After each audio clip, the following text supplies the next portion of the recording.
Hello! Today I'm talking about the Quacks of Quedlinburg. This is such a classic game. Classic push your luck, family, wait, game.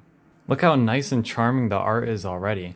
Now there was a newer version of this that came out not too long ago, and in my opinion it looks a lot worse. I'll try to put a picture on screen so you can see a comparison. As you can see, it's a lot worse than what we have here.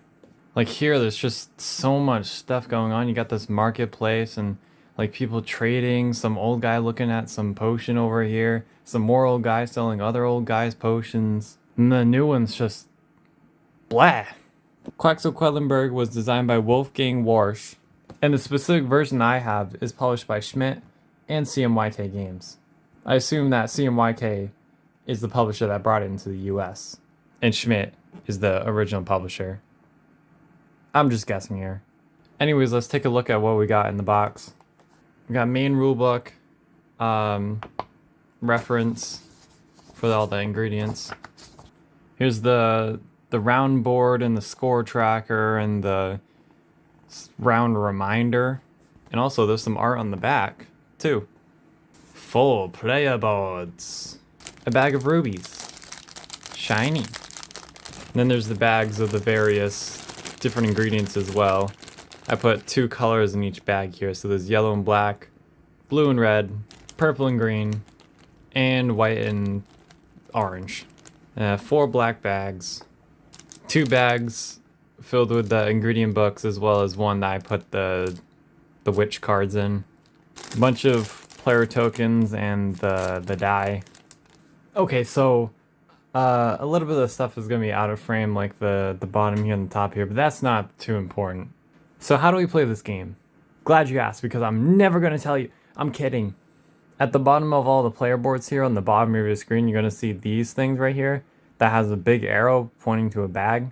So all these chips right here are going to go into your bag. So here it says 1 orange chip and 1 green chip. So I have a green chip, goes in my bag.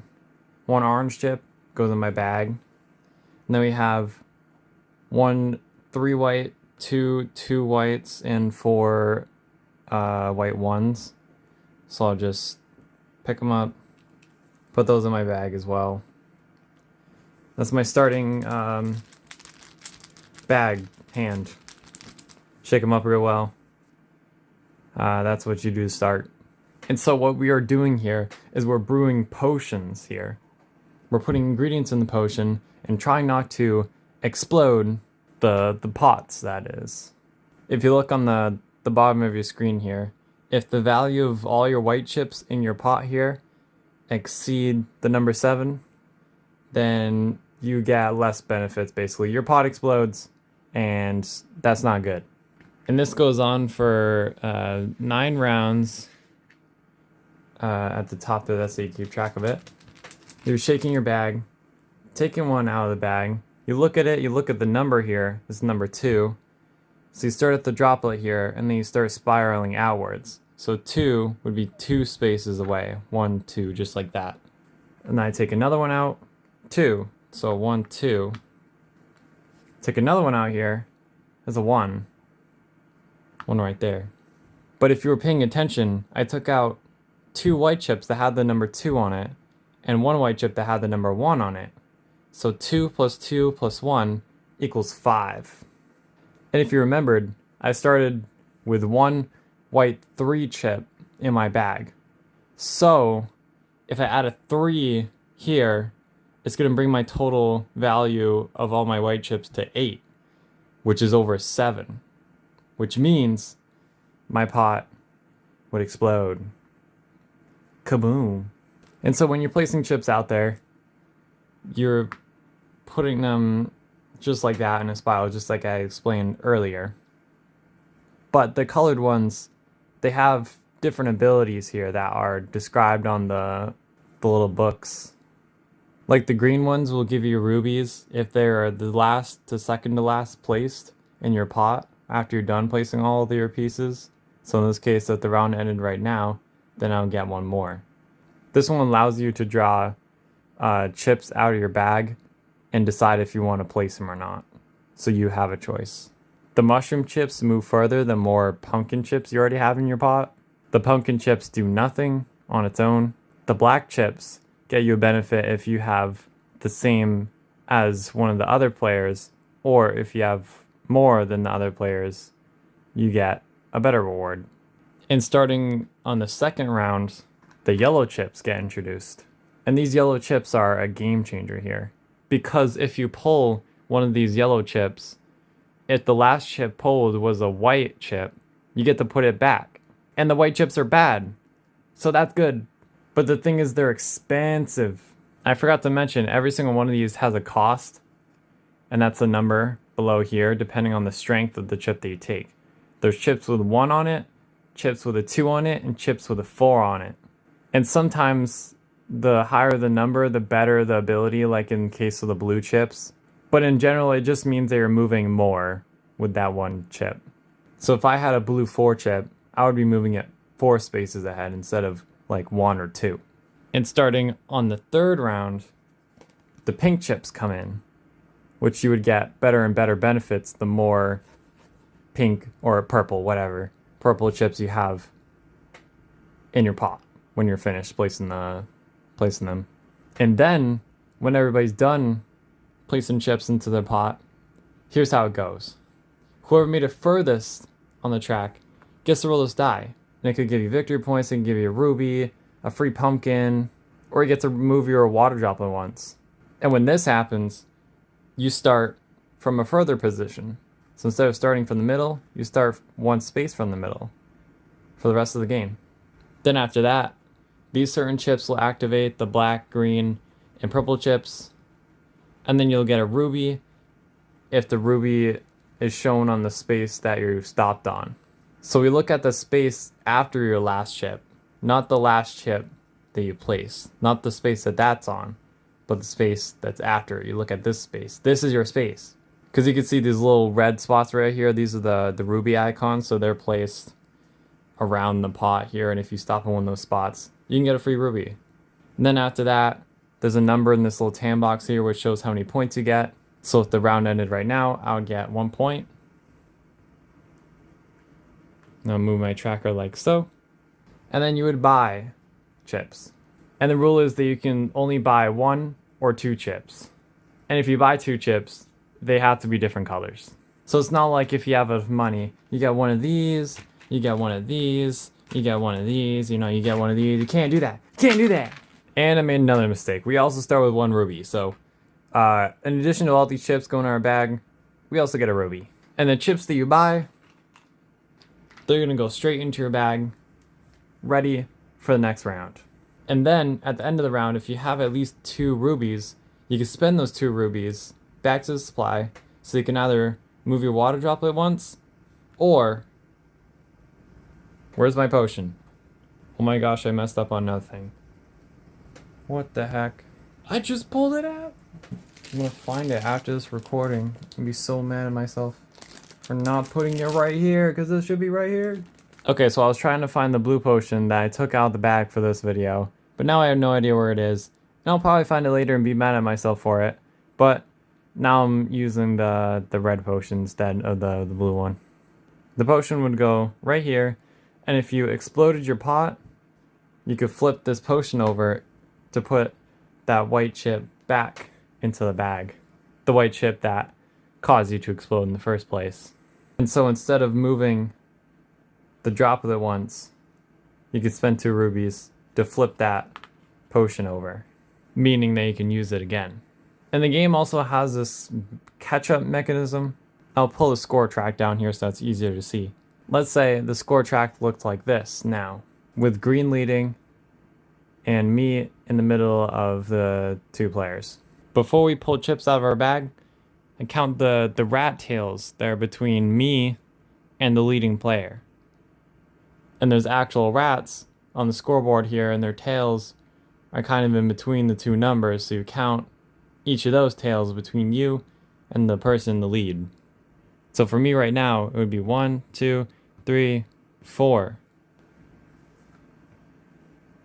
Oh my gosh.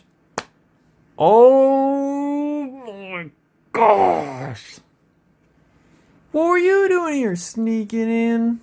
Okay, so now I have the blue one, and I am mad at myself. So after counting those rat tails, I take the little rat that's in my bowl here, and I move it that many pieces after my droplet. So 4 rat tails, I think I said. 1, 2, 3, 4, and now I start here instead of at the droplet. So the people further back, they get to start further. And also another thing I forgot to mention, I'm so sorry everybody. The amount of money that you get to spend on the coins is a number in the greenish blue here. That's the number of coins you have to buy stuff. And at the start of round 6, everybody gets an extra white 1 chip into their bag. And then on the last round, everybody picks their chip out the bag and then holds their chip in a fist like this until everybody's ready, and then you reveal. And then place it in the pot like so. And this keeps going on until everybody pulls their hand out the bag and reveals no chip. When you do that, it means that you're just done pulling chips. And then when everybody's done pulling chips, then it's the end of the game. And then those coins that you use to buy chips are then converted to points. And for every 2 rubies, you get some points as well. And whoever has the most points is the winner of Quacks of Quedlinburg. And before every round begins, probably should have said this before, a card is drawn. And if it's blue, it means it happens throughout the round. If it's pink, it means that it happens instantly. And those are some fun cards. And the powers on a lot of these ingredients can change as well. So you can see this little bookmark here, that's 1. You can flip it over, there's 2 bookmarks, and it has a different power. And this is the same for most of them. The pumpkin stays the exact same no matter what. And the black one changes depending on the number of players. So this will be 2 players, this will be 3 to 4 players. And then after the 2 bookmarks, you can go to the 3 bookmarks, which is a different power. And then the 4 bookmarks, which is a different power. I believe I only played with the 1 bookmarks and the 2 bookmarks. The 3 and the 4 I'm definitely going to try out. I love how these rubies look. They're very shiny and they have this unique shape on them. And these are just cardboard chips. But you can buy an upgrade for them, which turns them into acrylic chips, which I'd imagine are a very nice upgrade. But I don't mind these cardboard chips. When you're pulling stuff out the bag, it feels really good to just feel around in there and pull a chip out and place another one. And then you're like, ooh, ability on this one, ability on this one. And you're like, yes, the good chip that I put into my bag came out. And so I get to place that, and boom, I go further, and boom, oh my gosh, I reached the end. Which I think I did once or twice in the several times that I've been playing this game. And again, these cards are fun, and I like how the art looks. And like I said in the beginning of this video, this is a family weight game, so really anybody can play this. Kids, adults alike. Additionally, each player board has another side to it. And it has all of these little test tubes or thinner flasks on the bottom. And so you're gonna get an extra counter to put here so I can go up the track. And each time they move to a new space, you get a new reward. For every bonus that lets you move a droplet, you can either move this main droplet on your board here, or you can use it to move the other droplet, the secondary droplet that's on the bottom here, to get more rewards. I haven't played on this side yet, but I can only assume it's a good variant, because it just adds that little more spice. And since this is such a solid and fun game, I give it an 8 out of 10. Brew my potion. I want more! More! More! Even the mushrooms and the little yellow guys. Throw in some purples in there too. Mix them up real nice. Real nice. Hold on, don't fall on me. There. The result. A perfect pot. Alright, that's all for today. Thanks for watching. Hopefully you enjoyed. I'll see you in the next video. Bye bye.